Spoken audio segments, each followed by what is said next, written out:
Paz e luz a todos os amigos do Diálogo Espírita. Não quero adiantar demais os detalhes do assunto que nós desenvolveremos hoje no quadro Tema Livre.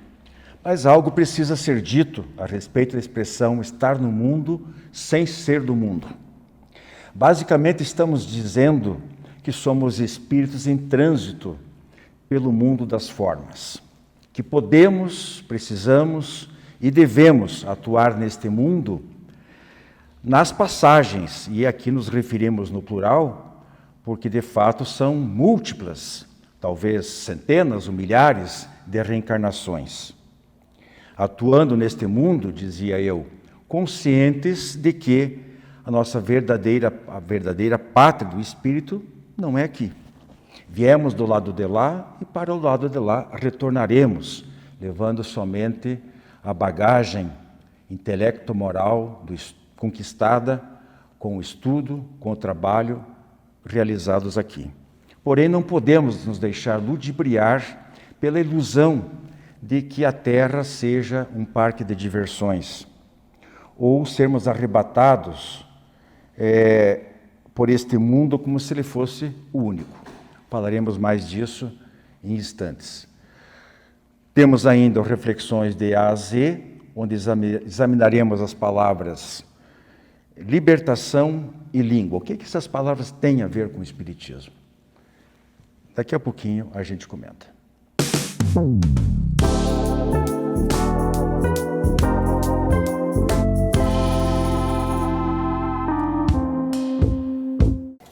Prezados amigos, estamos iniciando o nosso Diálogo Espírita de hoje. E no nosso tema livre nós vamos falar sobre essa expressão que eu até fui pesquisar um pouquinho mais a fundo e descobri que não é exclusividade do Espiritismo, não.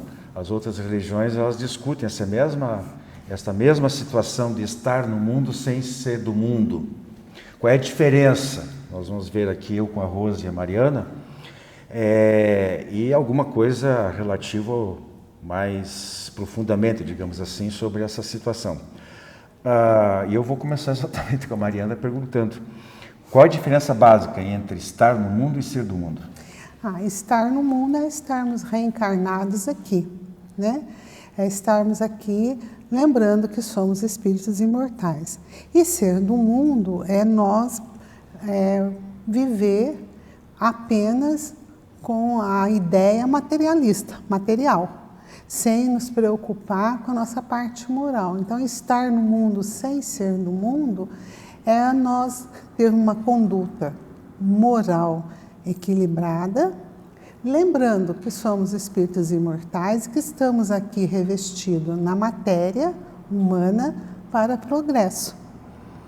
Então, fica bem claro, né? A nossa estadia aqui por este planeta, ou eventualmente por outros futuramente, ou quem sabe já migramos de alguns outros mundos mais primitivos do que a Terra, a fazer essa separação. Nós não podemos ser envolvidos, não podemos ser escravizados pela matéria, né? Rose, nós podemos dizer que estar no mundo é uma necessidade evolutiva, entendendo inclusive que evolução, às vezes, é simplesmente seguir o curso das coisas. Seria talvez mais apropriado falarmos em progresso, né? Porque daí é uma evolução ascendente, né? Mas, enfim... De qualquer jeito, né? É uma necessidade evolutiva para o espírito, sim. O Livro dos Espíritos coloca, não obstante, que o mundo espiritual é pré-existente e sobrevivente a tudo. O que significa que ele existiria e continuaria tendo condições de evolução, mesmo que o mundo material não existisse. Entretanto, o que acontece no plano espiritual? Há uma homogeneidade entre os espíritos habitantes da mesma esfera espiritual, do mesmo plano. E o progresso se dá um tanto mais lentamente, porque os óbvios desafios da convivência com os diferentes não existem tão arduamente e não de forma tão peremptória. Quando você reencarna, você reencontra ao seu redor criaturas mais e menos conhecedoras, moralizadas do que você. nós nos envolvemos com desafios da divergência e da disparidade das criaturas que existem.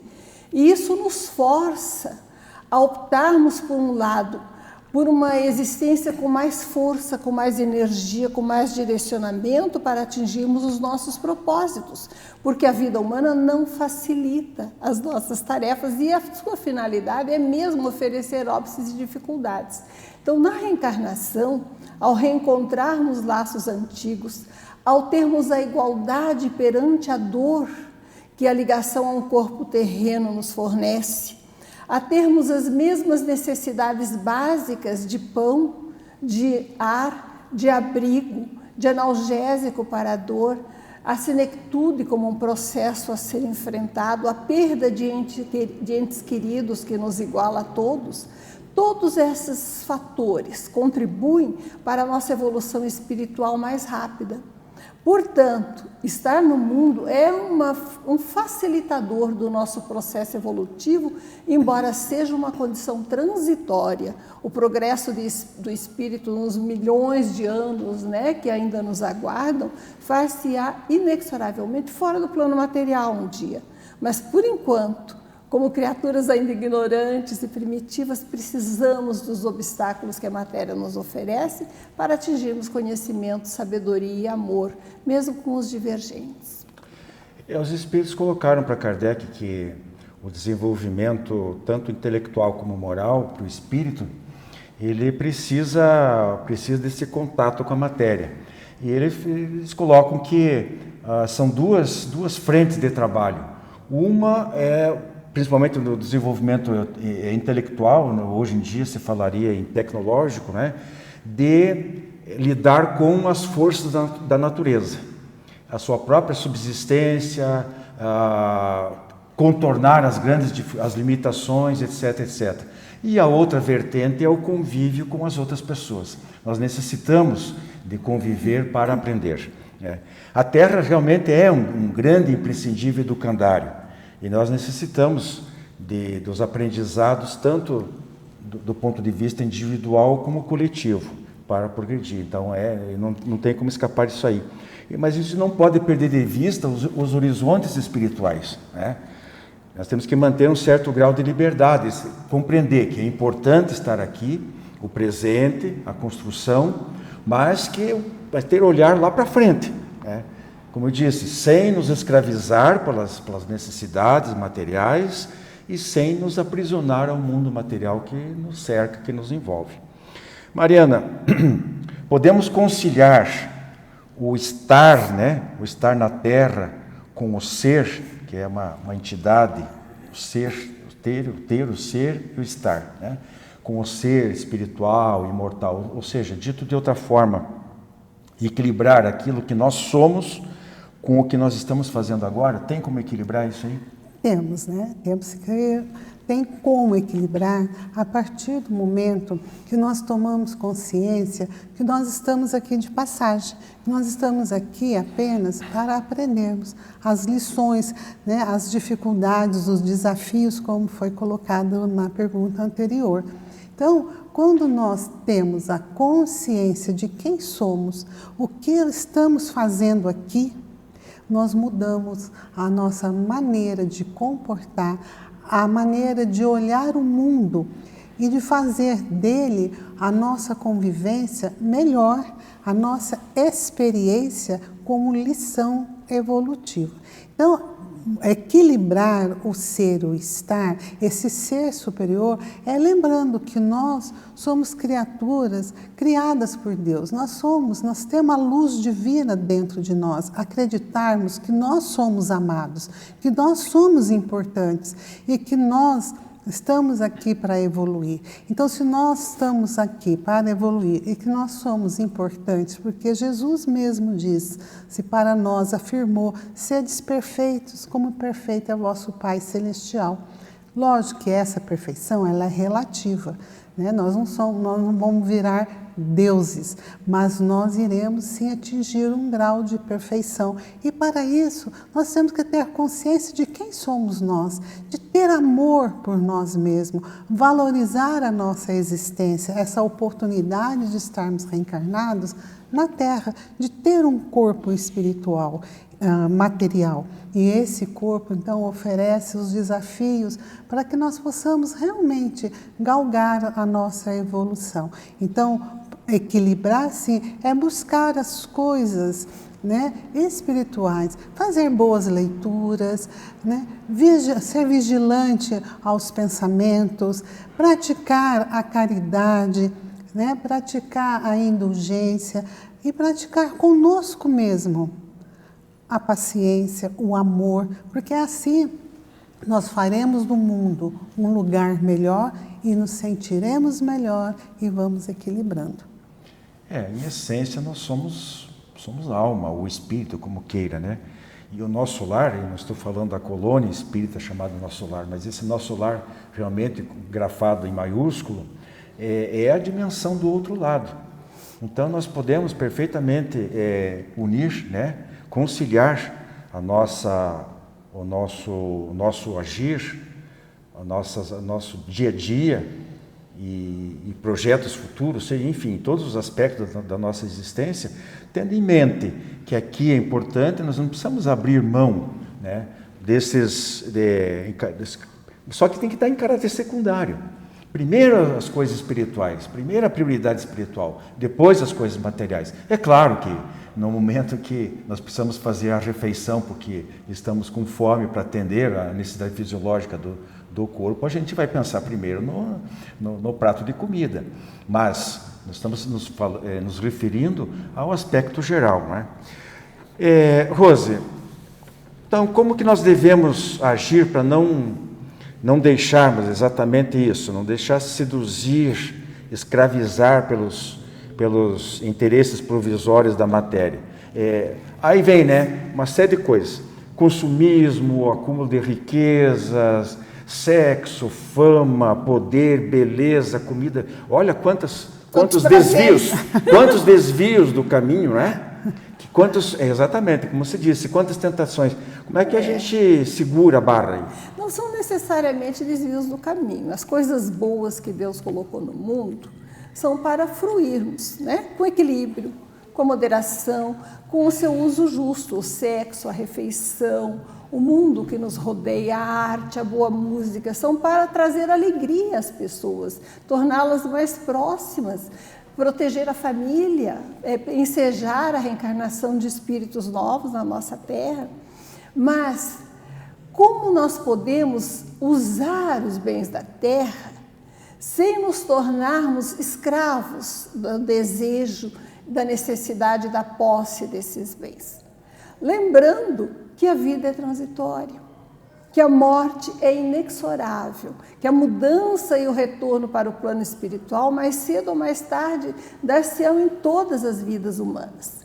Se nos lembrarmos disso e soubermos, né, o que só o processo de conhecimento, de amadurecimento espiritual proporciona, que nós encontraremos no plano espiritual as consequências do bom uso que fizermos dos bens da terra, o que significa aprendermos a usar não apenas para nosso próprio prazer, mas com respeito, com consideração às necessidades alheias, com compromisso de bem utilizar os dons que Deus nos empresta para o bem comum.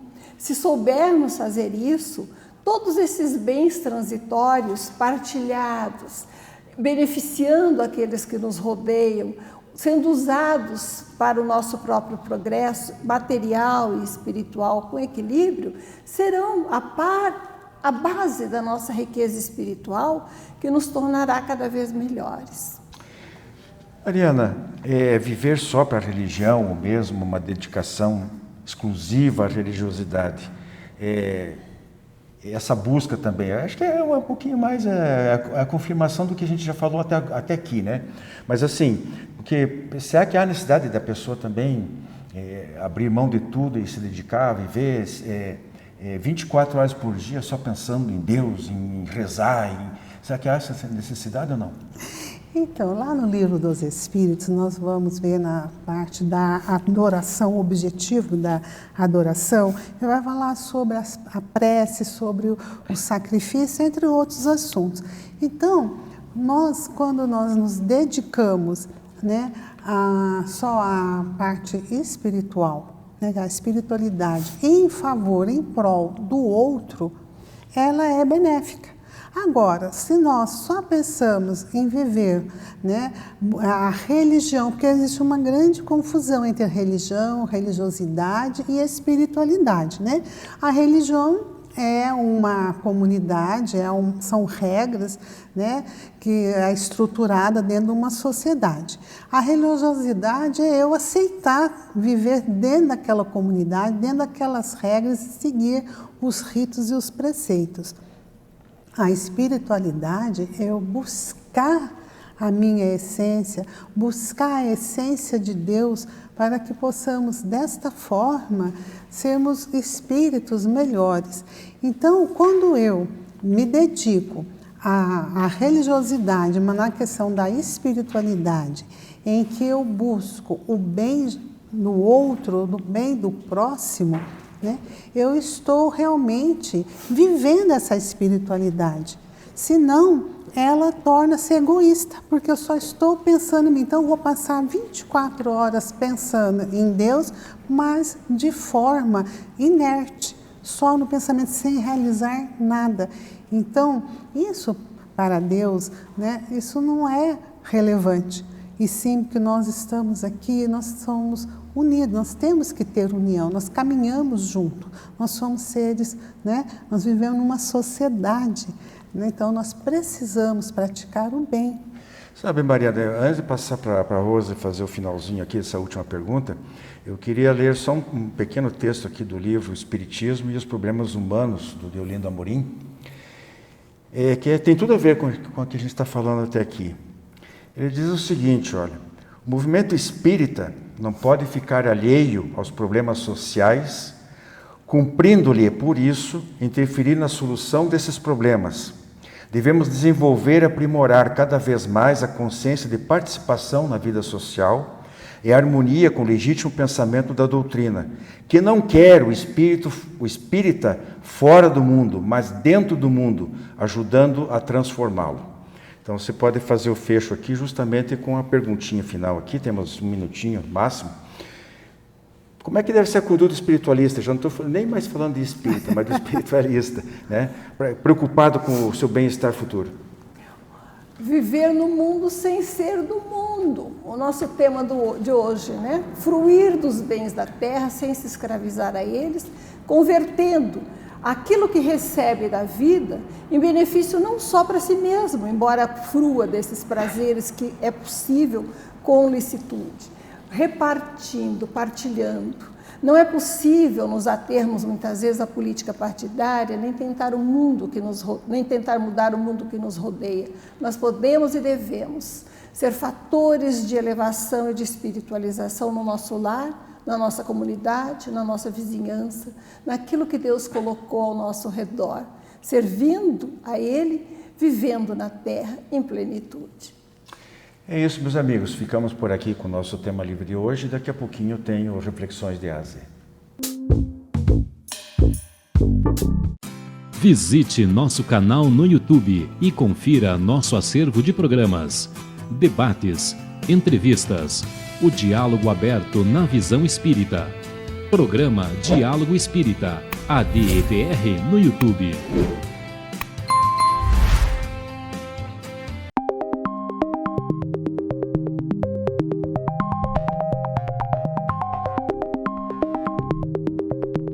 Reflexões de Ásia de hoje, nós estamos aqui para comentar um pouquinho sobre duas palavrinhas iniciadas pela letra L. Libertação e língua, tem alguns sentidos particulares aí desse segundo termo. Mas vamos começar com libertação. Rose, além do livro Libertação, do André Luiz, né? Mas o que significa libertar? Libertar de quê? Pois é. A gente pensa normalmente que o homem é livre quando ele pode agir, né, sem coação de forças externas, de acordo com o seu próprio arbítrio. Entretanto, para haver liberdade real, é preciso que ele tenha consciência, conhecimento das forças às quais está sujeito, inclusive dos seus próprios impulsos subconscientes. Portanto, o processo de libertação exige, em primeiro lugar, que a pessoa conheça a si mesma. Depois que conheça as leis que regem a vida que o rodeia e que regem a sua própria vida. E depois que faça um esforço, porque a libertação é um processo de direcionamento da vontade, de superação do desejo, para que a sua conduta racionalmente aceita esteja de acordo com aquelas verdades que intelectualmente já acata.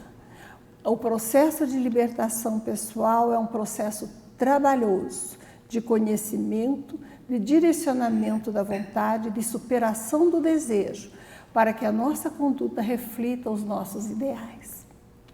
O problema, né, José, a gente saber que precisa e não fazer por acomodação, né? Porque a gente se compraz nesse estado inferior, digamos assim, né? Deixar-se levar, né, laissez-faire, é mais fácil, é mais cômodo agir por impulso. Lei da inércia. Entretanto, libertar-se é um processo árduo de trabalho da vontade, de racionalidade, de autoconsciência. Ela primeiro precisa entender que precisa e depois trabalhar para isso, porque E saber quais são as metas, né? sozinho não tem é tarefa impostergável. Os outros não podem fazer isso por Não, nós. É é tarefa individual. de foro íntimo, né? Podemos passar então para o segundo termo, língua. Dá para falar bastante sobre língua, usando a própria, né? Usando a própria língua, né? E quando nós falamos em língua, nós já pensamos no órgão, né? Que ele está na boca e liga né, até a faringe, né? É um músculo revestido por mucosa, né? Então isso é anatomicamente. E na linguística, ela é um conjunto estruturado de regras e combinações de letras que formam, então, né, na linguística, o meio de comunicação de uma comunidade em si. A língua também a gente lembra, né, num prato saboroso, né, também de língua. E também lembramos da maledicência, né, que é a língua. Mas a língua aqui, o que ela tem a ver com o espiritismo, né? O que tem a ver com a doutrina espírita?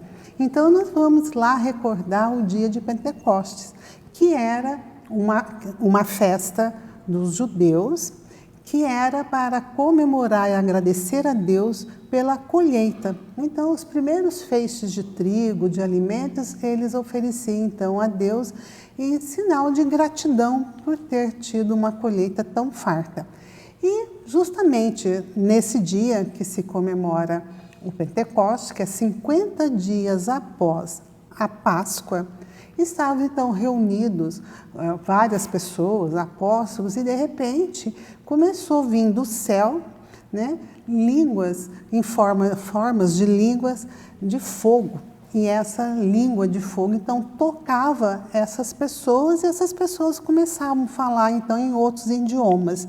Então é visto como o dom do Espírito Santo dentro de algumas igrejas pentecostais. Nem todas as igrejas adotam e valorizam esse dom, porque na própria Bíblia diz que é um dom temporário, está lá em Coríntios. E o que isso tem a ver, então, dentro da doutrina? Nós vamos ver que dentro da doutrina espírita acontece nós falarmos em outro idioma. É um ato, é um dom mediúnico. Pode ser mediúnico, porque tem a presença, além do próprio espírito do médium, um espírito ali do lado, ou anímico, que é o próprio médium que tem acesso, né, às suas recordações de reencarnações anteriores. Então, nessa existência, ele não sabe, né, não estudou e não conhece esse idioma, mas, devido às vivências passadas, ele tem acesso e fala, né? Então a doutrina espírita não vê como Espírito Santo, uma manifestação do Espírito Santo, e sim uma manifestação, né, no próprio Espírito ou de um mentor espiritual, algum espírito que queira comunicar. Então, dentro da doutrina espírita, nós vamos falar que é a genoglosia, que é falar em outro idioma. Lembrando que as comunicações espíritas, elas se dão pelo pensamento, né? Então, ali é uma forma de transmissão de pensamento para pensamento independente do idioma. Eu queria voltar um passinho atrás, falar sobre as virtudes ou os vícios da língua. Do livro Vinha de Luz, do Espírito Emmanuel, através da psicografia de Francisco Cândido Xavier, tem o item 73 aqui que fala falatórios. Eu pensei alguns parágrafos aqui para nós analisarmos, vale a reflexão. Poucas expressões da vida social ou doméstica são tão perigosas quanto o falatório desvairado que oferece vasto lugar aos monstros do crime. Não nos esqueçamos, porém, do falatório maligno que sempre forma em derredor imensa família de elementos enfermiços ou aviltantes, a afeição de vermes letais que proliferam no silêncio e operam nas sombras. Não será porventura o verbo desregrado o pai da calúnia, da maledicência, do mexerico, da leviandade, da perturbação? A palavra digna, aliás, Deus criou a palavra, o homem engendrou o falatório. A palavra digna infunde consolação e vida. A murmuração perniciosa propicia a morte. Quantos inimigos da paz do homem se aproveitam do vozerio insensato para cumprirem criminosos desejos? Em toda parte, a palavra é índice da nossa posição evolutiva. Indispensável aprimorá-la, iluminá-la e enobrecê-la. Desprezar as sagradas possibilidades do verbo quando a mensagem de Jesus já esteja brilhando em torno de nós, constitui ruinoso relaxamento de nossa vida diante de Deus e da própria consciência. Cada frase do discípulo do Evangelho deve ter lugar digno e adequado. Falatório é desperdício. E quando assim não seja, não passe de escuta corrente de venenos psíquicos, ameaçando espíritos valorosos e comunidades inteiras. E aí, minha Nem amiga? me fale. Pode comentar um pouquinho. Esse é um tema muito interessante. As comunidades religiosas, inclusive, temos, né, como comunidades religiosas organizadas, que prestar muita atenção. É muito comum naqueles que se julgam, né, superiores aos demais, apontarem os defeitos do próximo e as escondidas. Nós temos, então, a grande rádio corredor, aquela teia escura que une mentes aos espíritos inferiores e às demais emoções enfermiças, em que o falatório se propaga sem que a pessoa que é objeto dele sequer tenha conhecimento. A grande impunidade que vigora em nossas comunidades para aqueles que, sem roubarem, sem matar, sem atacar fisicamente o semelhante, espalham a calúnia e a difamação, procurando muitas vezes parecer, né, com mais qualidades do que tem, diminuindo aqueles que os rodeiam, é realmente uma questão premente de vigilância, de necessidade de vigilância e oração. É preciso que combatamos positivamente, trazendo a lume todas as conversas deploráveis para que, sendo de conhecimento público, elas possam ser refutadas. E para aquelas pessoas inocentes que são objeto dessa perseguição disfarçada e desse falatório maligno, possam se defender. Vigiar a língua, tornando-a instrumento do bem, é nosso dever primordial. Muito obrigado pela audiência de vocês. Semana que vem tem mais Diálogo Espírita.